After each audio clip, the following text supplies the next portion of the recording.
जय श्री कृष्णा। आप सभी का स्वागत है।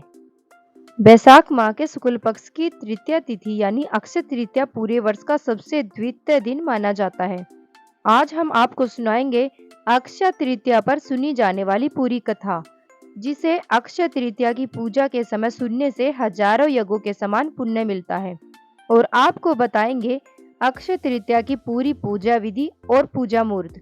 महाभारत में श्री कृष्ण युधिष्ठिर को अक्षय तृतीया की ये कथा सुनाते हुए कहते हैं कि प्राचीन काल में सदाचारी तथा देव ब्राह्मणों में श्रद्धा रखने वाला धर्मदास नामक एक वैश्य था।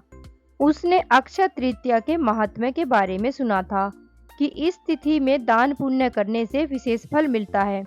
अतः अक्षय तृतीया के दिन उसने दान करने का विचार किया और दान करने हेतु सोना, चांदी, वस्त्र, घड़ा, पंखा, जौ, सेतु, चावल, नमक, गेहूं, गुड़, घी आदि वस्तुएं भगवान के चरणों में अर्पण कर दान करने का संकल्प लिया।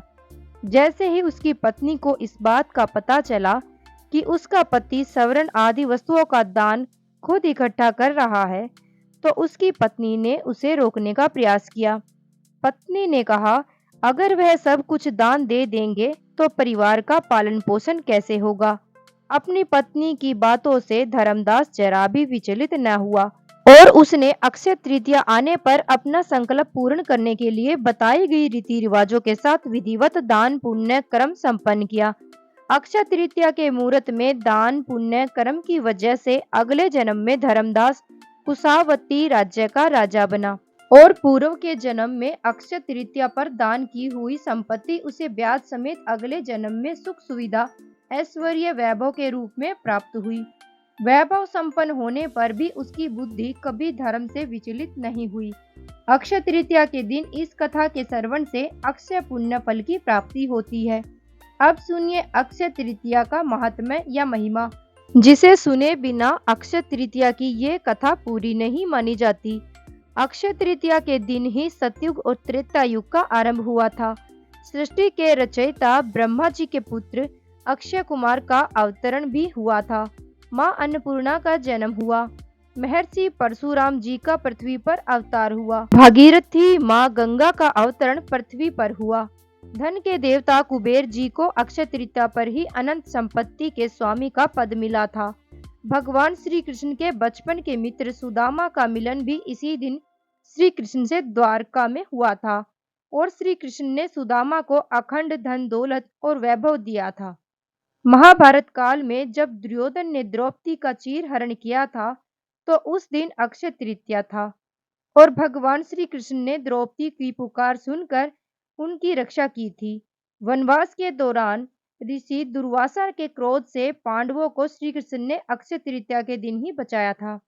युधिष्ठिर और द्रौपदी को ही श्री कृष्ण ने अक्षय तृतीया के दिन ही अक्षय पात्र दिया था, जिसका भोजन कभी भी खत्म नहीं होता था। चारों धामों की यात्रा का मुख्य स्थल श्री बद्रीनाथ मंदिर के कपाट भी अक्षय तृतीया को ही खुलते हैं और इसी दिन वृंदावन में श्री बांके बिहारी जी अपने चरणों के दर्शन देते हैं।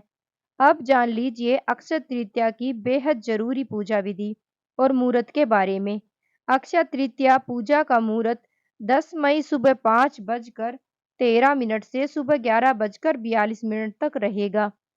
इस दिन सुबह उठकर पवित्र गंगाजल की कुछ बूंदें पानी में डालकर स्नान करें और मंदिर की साफ सफाई करें।